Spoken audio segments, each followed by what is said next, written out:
I'm Samyo Hangma Rai, and today we're going to learn the chapter titled Strange Food from Around the World of Grade 10. So, let's begin the class now. Strange food from around the world. There's nothing like the feeling of challenging yourself and winning, of taking a risk and having it succeed. That goes with so many things, and one of them is food. You have to challenge yourself with food when you travel.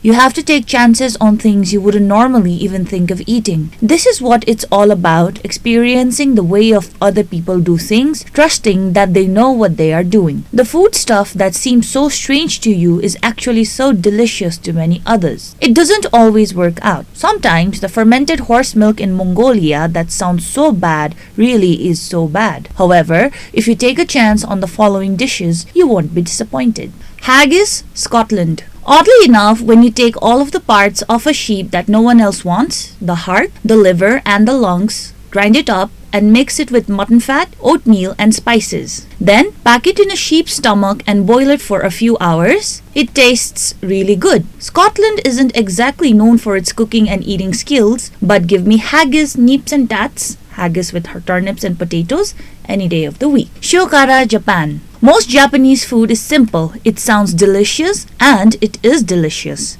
But how about raw squid mixed with salty fermented squid belly? This is shiokara, a Japanese staple and one I used to hate. However, I'm slowly coming around. Once you get used to it and you have it with good conversation, this food takes on a whole new beauty. Jellyfish, China. This dish can appear challenging to those of us who only associate jellyfish with the scary nature of some species of them. There's also a rubbery texture to jellyfish that some find a little challenging. However, the Chinese know what they're doing with these things.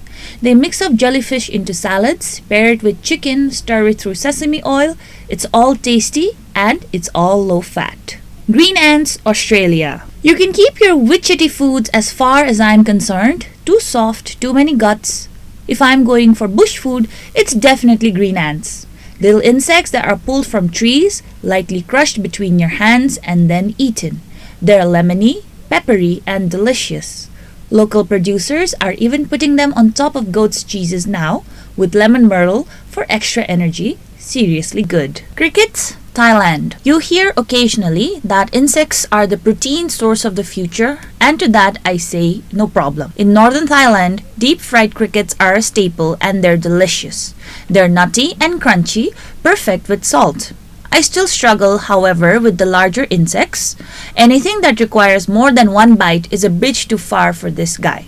Snails, France. Snails aren't unusual. You'll find them on the menu at most French restaurants, even in Australia. However, some people are still nervous about eating garden snails, even though they needn't be. Fried up with plenty of garlic and butter, snail is yummy. Snails, in fact, are eaten in many countries, particularly Vietnam, where fried snails are a very staple tasty dish. Bun Rien, Vietnam. Everything about bun rieu, a traditional Vietnamese soup, sounds good. Well, almost everything. It's a crab-based soup mixed with noodles. So far, so delicious. It's then topped with roasted tomatoes, crab meat, stewed pork, lime juice, chili, fresh herbs, banana flour, and bean sprouts. Also extremely good. Then, however, you drop in a large piece of congealed pig's blood, which is a serious challenge for the unsuspecting diner. My advice, give it a try, you won't regret. Traveler.com. Congealed, oh Lord, pig. To sum up this chapter, it talks about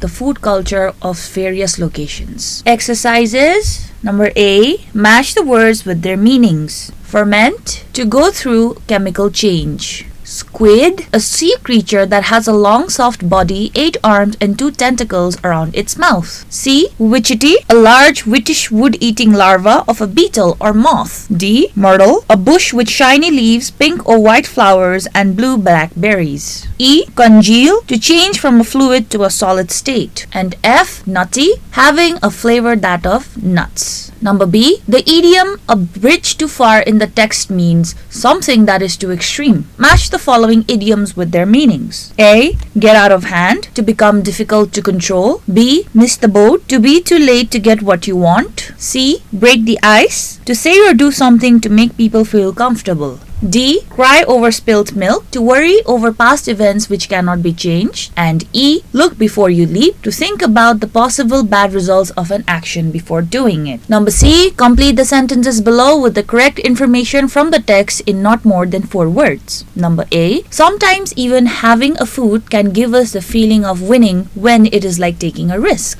B. When we travel, we have the chance to try strange dishes which we do not think of eating. C. The writer became disappointed while having fermented horse milk in Mongolia, which was really bad. D. The writer's impression of the Japanese food is positive. E. Many people think jellyfish as scary ones, which Chinese turn into food. F. Snails become very tasty when they are fried with garlic and butter. Number D. Answer the following. A. Why does food become a challenge for people when they travel? Food becomes a challenge for people when they travel as they might have difficulty in finding food they like. B. How is haggis prepared? Haggis is prepared by grinding the sheep's heart, liver and lungs, mixing it with mutton fat, oatmeal and spices. It is then packed in a sheep's stomach and boiled for several hours. C. When do you feel that you like shiokara? According to the author, we might feel that we like shiokara when we are indulged in a good conversation. D. Where can people enjoy bush food? People can enjoy bush food in Australia. E. Why does the writer find it difficult to eat larger insects? It takes more than one bite to eat large insects. Hence, the writer finds it difficult to eat them. Homework. Number F. Name the country where snails are served as the main dish. G. What kind of food is bonru? And H.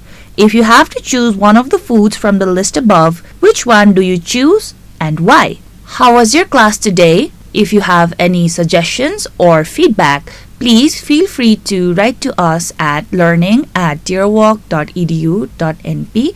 I hope to see you in the next class with another lesson. Thank you.